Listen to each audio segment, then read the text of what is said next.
of all the generations that have ever lived, I don't know that there's ever been a period in history where there are more complexities with which we must grapple. I agree with that. As information has continued to absolutely explode, plus our ability to get to it very rapidly, which is only increasing more and more with each passing year, we have to deal with the flotsam and jetsam of the information pool. Did not see that coming. That's out there. Because, I mean, there's good stuff and there's bad stuff. Yeah. There's stuff that you wish wasn't coming your direction.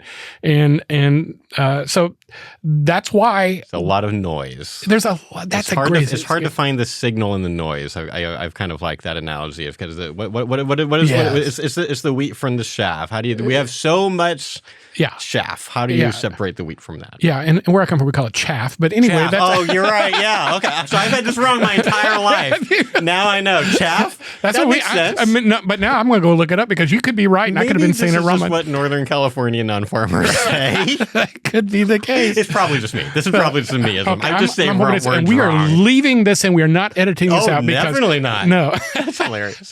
So we're talking about these complex questions. This is the third in a series that we have begun with the questions that people wrestle with. Yep.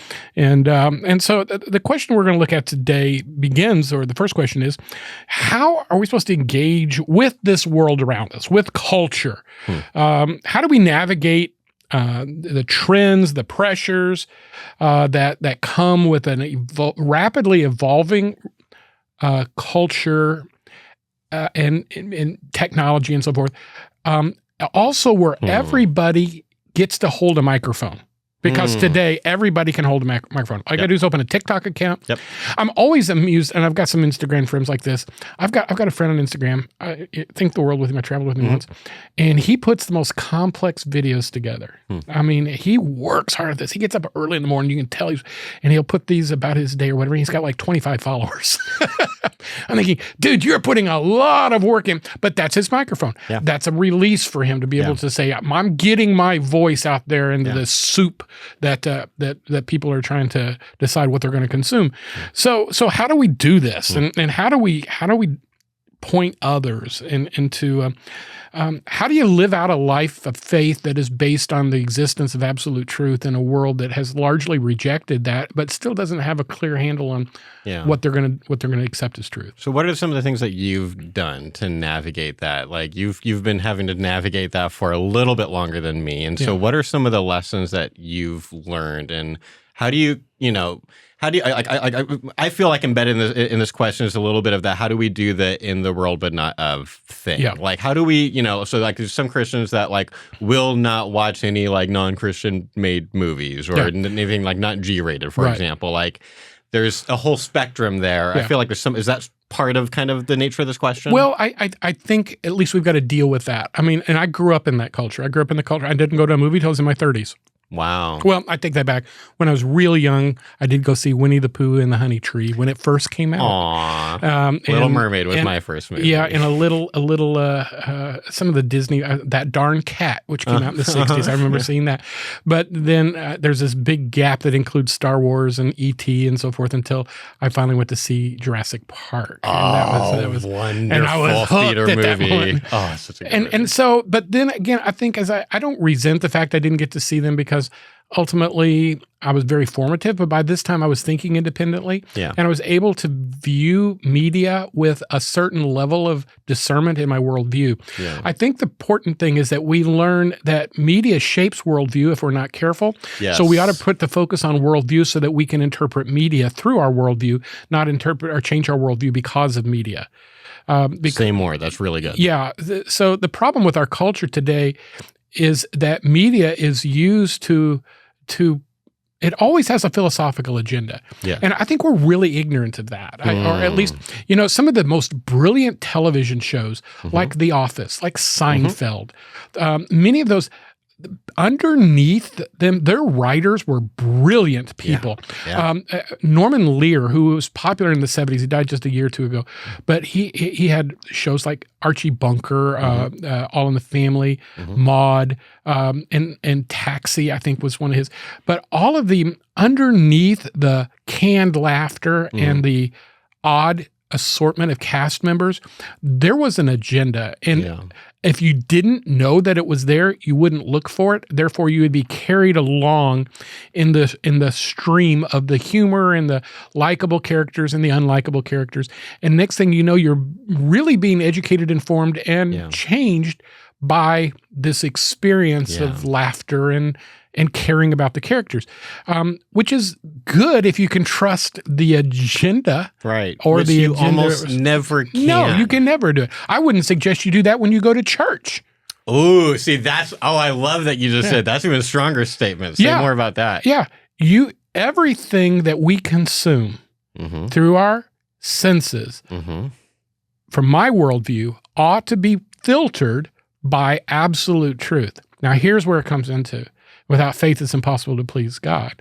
There's going to be a faith component at some point. Yes. You have to have the faith to believe that your definition of truth is the best definition of truth. Yes. For me, largely because I grew up in a Christian home, it's never been a battle. It's never been, I won't say that. There's been times when I said, do I really believe this stuff? But I've settled it. I've settled it at different points in my life as a child, as a teenager, and as a young adult. I've really not had to go back and visit it because at that point I kind of nailed it down. Yeah. But ultimately what we believe is really true, or going to be that source of truth, then provides us with the framework by which we consume the media and navigate the culture. Yeah. This is really important to be, and I know you guys have said this on this podcast before, but like to be paying attention to like, what is it that whoever made this thing, what do they want me to think? And so I did a series a while back, a video series, an article series on this documentary. This is well before Roe got overturned, but there's a documentary, a pro-choice documentary called Reversing Roe. And it's just supposed to be like an abortion documentary. And I watched it, but I watched it by that point with the eyes of a video editor. And I could start seeing a lot of the little magic tricks that you can do just with editing to make one side look more favorable to the other. And so then I kind of did a response series that wasn't just like responding to the substantive arguments and things, but like also like, let's look at the interesting weird side Dutch angles that they're using on some of the pro-lifers, but pro-choice people always kind of look like this, and like the numbers and different things like that. So I've heard people sometimes be like, hey, well, we got to find like the unbiased documentaries. And I think I've bought into the idea that probably there are no completely unbiased documentaries.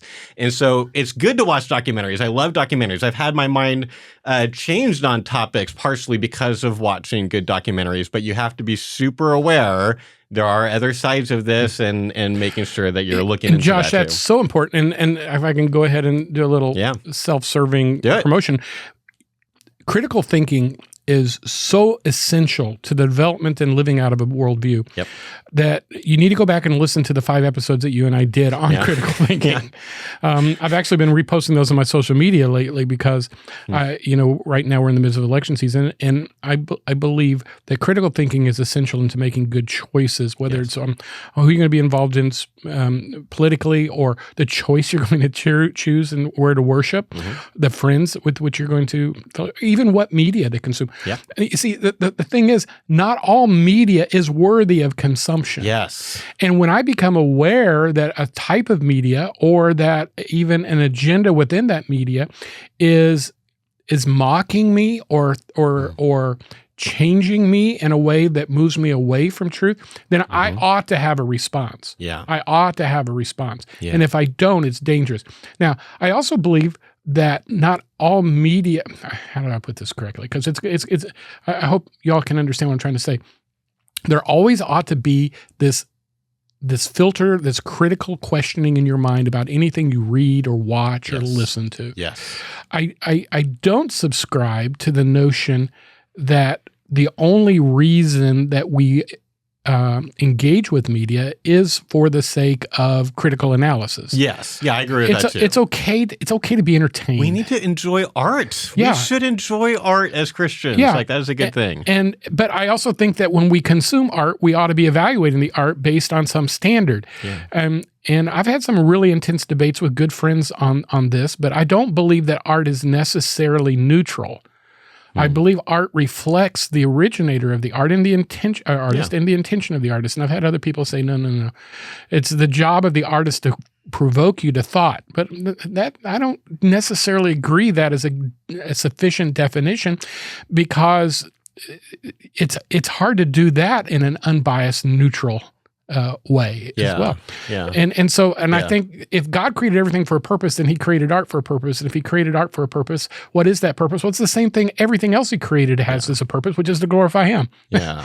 So I think art ultimately at the end, that's just why I can't accept people who want to envelop pornography into the field of art, and they call them adult performers and so and they like give them no. That's not art. That's dangerous, and because it violates so many of the absolute standards of my worldview. And again, I understand it's not my worldview; it's not everybody else's. Right. So therefore, if it's available, I don't have to consume it, right? Nor should I consume it. I just love that we keep on coming back to, look, if you do the thinking, because if either you're doing the thinking or you're letting whoever you are consuming the content from do the thinking for you, and you don't want that to be the world where you're just like letting the influencers do your thinking for you, because everyone's wrong sometimes. No matter how much you might like your favorite, it's Jordan Peterson or Ben Shapiro or whoever's like your favorite, right? Like, they are wrong sometimes. They are. And so don't let them do all the thinking. Be thoughtful enough to be able to call balls and strikes on the people that you disagree with and the people that you often agree with. Absolutely. And I can't imagine anybody insisting that they always agree with someone. Sometimes people will say, well, because I disagree with you on this, I'm not going to your church anymore. I'm not going to listen to your podcast anymore. Right. Just stupid. That's like, I shop at stores all the time that have stuff in there I will never, ever buy. Right. But I'm not going to boycott them for it. Right. I'm just not going to walk down those aisles. Somebody tries to give me a free one, I'll hand it back. And that allows us to navigate the culture in a way also, I think, that provides salt and light. Yeah. I grew up outside of an Amish settlement. Interesting. Yeah, and so they were very, very interested in being separate from the culture. I mean, this was old order. They didn't have electricity. They didn't have telephones. Yep. They didn't have gas-powered automobiles or any kind of powered automobiles. And they were very, very isolated. It's interesting, though, because I knew Amish kids my age, as soon as they got to Rumspringa, they never went back. And they married the first guy they could find or the first girl they could find, and they rejected. So even then, the culture seeped in. Yeah, they knew there was a world out there. I wonder what the percentage rate difference is between Amish people doing like an actual labeled Rumspringa versus what do all the other Christians do? It's not called Rumspringa, but so many Christians that leave the church. Oats, what is the percentage difference between those two? I can tell you, and there is some research, but most kids even they come back because it's their family. Interesting. And because in the Amish culture, it's part of the culture is they will reject you. You are shunned. I had friends who left the sect, and they would find out a family member had died. They go back in. Everybody turned their back on them when they walked in the room just to see the body. They wouldn't kick them out of the house, but they turned their back to them. Parents, siblings, So I mean, it's interesting, and we glamorize the Amish because how cute, they grow their own vegetables and they have horses, but it is a cultic perversion of doctrine that otherwise correctly interpreted are part of God's plan for how we should live out our life. But just simply because they're quaint and old-fashioned does not necessarily make them right. And so I kind of went off on a tangent on that. But for them, for us, for all of us, for future generations, we're going to have to decide how and what is going to be our guide, which is why I started off last episode with the notion that the active mind is the questioning mind. Yes. And we have a responsibility to be asking these questions. I want to get to this next one because to me, this is probably the hardest one. It really is. And it is, what is the role, what is the nature of suffering and evil in the world? If God is God, why does he allow suffering? Why does he allow pain? Why does he allow death? Why did he allow evil? Why did he allow Satan to do what he did? Why did he allow Adam and Eve to have the ability to fall? Because the consequences of that are 5-year-olds dying of leukemia, people being raped and murdered, of genocide and racism and all the different evils of the world. If God is who he says he is, why has he not stopped it? And that seems to be a big struggle. Do you hear that frequently too? Yes. Oh, absolutely. I do think this is one of the really big questions that young people are struggling with a lot as they kind of try to figure out what to do with their faith. And I think for me, it's been helpful as I wrestle with questions like this. It's been helpful for me to bifurcate, to separate between sort of two subcategories here of there's like a problem of evil versus the problem of suffering. Because I think that there, at least in some cases, the answers are going to be different. And I think the problem of evil is actually easier for the Christian to respond to than the problem of suffering. Because I think as you know, now there are going to be thumbs. If you're enough points Calvinist, you're going to disagree with me here. But assuming that you agree that we have some form of free will, I think that is a huge answer to the question of evil, because sort of if God had an option in the beginning, I can either do the free will thing or not. I can give them free will, or I can make them sort of robots that don't do all these horrible genocidal things to each other. But maybe that's not a very meaningful, relationship if you don't have free will. So as soon as you unlock free will, that kind of unlocks a lot of really bad things are going to happen. And maybe the reason for the idea that we can have a relationship with God, that we can make choices that matter at all, maybe that is actually the thing that justifies giving us free will in spite of all the horrible things that we will do to each other. And so I feel like the problem of evil thing, if you believe in free will, that is easier to eventually kind of come around to, whereas problem of suffering is really hard. We all are aware, or most of us are aware, especially if we're paying attention to the world around us, of people who are suffering in really, really egregious ways. And sometimes it just sort of seems like because they were incredibly unlucky by where they were born and when they were born, and who are the people around them who have power over them, which is just feels miserable. And so when I think about people who just, it feels like they kind of had no good shot from the beginning. I can understand a lot better the Christians, and I'm one of them, that have really struggled with some of cases that we'll see of what just seems to be over the top, needless suffering. Right. It makes God feel capricious. Or at least apathetic. Like, why is that not enough? If you're willing to step in to help in this situation, like if we believe biblically that God, sometimes miraculously steps in to prevent some suffering and evil and things like that, but then it's like, well, then why doesn't he do that in this case, in this case, in this case? And I know at that point we can be like, well, we're not God. But it's at least so natural to be like, yeah, but this thing that I'm seeing is so bad. Yeah. Yeah. And our friend Bobby Conway, who was the founder of Life Fellowship Church, wrote a book about his own journey in that, and it was called Doubting Toward Faith. And if you've ever had a chance to read the book, it's a personal journey of his own, but I found a lot in that book to be helpful to me in that I have had to embrace the reality that I can't comprehend everything that is comprehensible in the universe, that is God's exclusive domain. So when I kind of went down that Calvinist loop for a while, and God was becoming more and more capricious and more apathetic.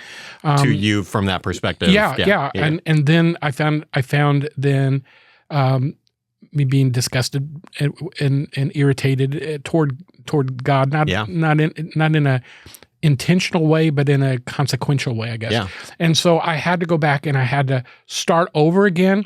What do I know to be true about God? Yeah. And then that allowed me to doubt and work through things that I didn't get even a satisfactory answer. When one of the reasons I kind of quit that journey was because ultimately one train of thought leads you to the idea that God created evil for his own glory. And I just can't buy that. He can't. And again, can God create a rock that's too heavy for him to, but I don't see it being, I would rather say evil has always existed, that it is part of the eternal nature of the universe, than to say that God created evil. Yeah. And so, again, but these are questions that philosophers like to discuss, and seminarians and so forth. We're not going to get an answer to. So what do I do now? Yeah. And that is, I have to lean into what I've determined is my definition of truth, and that begins and ends with the Word of God. What is the revealed truth and the living truth through Christ Jesus? And then figure out how I respond to the suffering that's in my life or in those around me. And in fact, actually this Sunday I'm teaching as the conclusion to Mark chapter 6, I'm teaching on the topic is don't waste your suffering. Yeah. Because so suffering exists and everybody experiences it to some degree. So what if I've got to go through this, then I want something good to come from it. Yeah. And the only way I can determine what may be possible, the good come, is to look at how others endured it and how others survived it.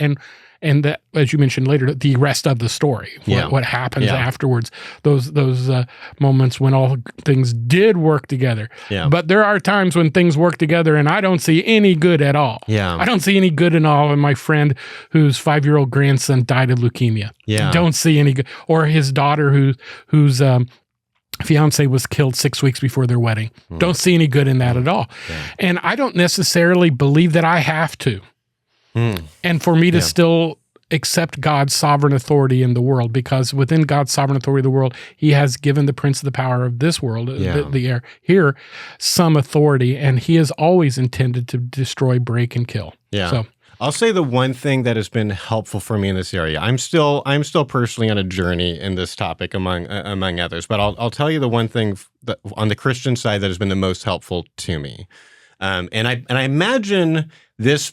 I have like an internal problem that is probably pretty common among Christians I just, by nature of the church I grew up in, maybe the theology I was surrounded by, my parents, whatever, like the end result of all that is I haven't yet escaped the sort of in my head visual of God as sort of out there on a throne, way like kind of watching, aware of all the stuff going on, but like way out there. Yeah. As opposed to someone who grieves with us in suffering. And so I'll share one story I read that if this might be the thing that points me to the Jesus that I haven't understood my whole life more than any other story. Now, I will just give the caveat. This is from a Christian author that a lot of people would disagree with. This is a Christian author named Greg Boyd. He's a pastor. He's very he's very known for believing open theism, which is a view that a seminary professor was it Bethany, I think it was. I don't remember where he's from, but he's at least kind of one of the leading views of functionally. It's not that God doesn't know the future, but that he doesn't know. I heard him once described as earnestly contending for the ignorance of God because of his open theism. I think that's a straw man, but I think open theism is complicated. Anyway, so I'll just say I don't necessarily agree with everything that Greg believes theologically at this point, but I think whether you do or not, I think his view of God in this, I think is helpful. And so he tells a story, and I told a version of this maybe briefly a long time ago, but he was at church. He just had been pastored, finished. He had done the sermon. Services has finished, and a young woman walks up to him, basically shares that they've been trying to get pregnant for a really long time. They ultimately, finally, did become pregnant, and tragically, trigger warning, tragically, they had a stillbirth. And her functional question for Pastor Greg that morning was, "What is God punishing us for?" Was ultimately the question, and he was shocked. It was just kind of like, you think Jesus, because of some sin in your guys' lives or something, you think Jesus was punishing that sin with a dead baby? You think he killed your baby for that? And she was functionally like, well, that's basically what I've grown up being taught. And he tried to express a completely different vision of Jesus's reaction to their stillbirth, which I think can be true whether you're kind of more of an Arminian type or an open theist side, was just like a Jesus who grieves with them, who is like a dad who would hold them and weep and sob with them. Like that picture of Jesus is a very different one in the midst of suffering than the one where he's way out there. And I suspect that part of my problem has been that I don't have enough of a grasp of Jesus as the Father who would grieve with us, as opposed to the one on the throne out there. So food for thought. Yeah, and I think I basically have lived very similar to that illustration myself personally with my wife. During those moments, sorting through that, it's really tricky. Yeah. It's really tricky. And a lot of it comes through information we don't yet possess, because the Trinity, the nature of the Trinity, we have a loving God, but we have a just God. We have a God of mercy, and we have a God of judgment. Those issues, and trying to figure out what part of God am I dealing with at this moment. Yeah. And then there also is years, decades, generations of the idea that God's punishing me for some sin I've committed or somebody close to me has committed is as old as the New Testament, when they came and they said, there's this scaffolding or whatever that collapsed in Jerusalem and several men died. Yep. Who sinned, them or their family? Right. That was a question that they were wrestling with in Jesus' day. And so we've never stopped wrestling with it. And we're not going to stop. Jesus rejected the premise, though. Yeah. And I think that's an important thing. We also have to ask ourselves, when we don't have the answer that is satisfying, is, did we ask the question that was appropriate? And so you have to go back and ask, am I asking the right questions to be able to get the answers I'm seeking or needing? Again, so complex, but thinking people wrestle with these. That's why we're doing it here on these episodes of Life Talks. We love to get into this kind of thing, because we know that you'll be thinking about that perhaps later on today and so forth. We're not trying to give you all the answers. We're trying to provoke you to thought, and we always point you to the Word of God. That's the absolute authority for all of us, and so we hope you'll do that. If you have friends and neighbors who have not heard of Life Talks, please share us on your social media feed if you would, and you can always leave us a positive review. That always helps on the algorithms on all of the different search engines. We'd appreciate that. You can contact us at LifeTalks at LifeCharlotte.com. Until next time, thanks as always for listening to us here at Life Talks.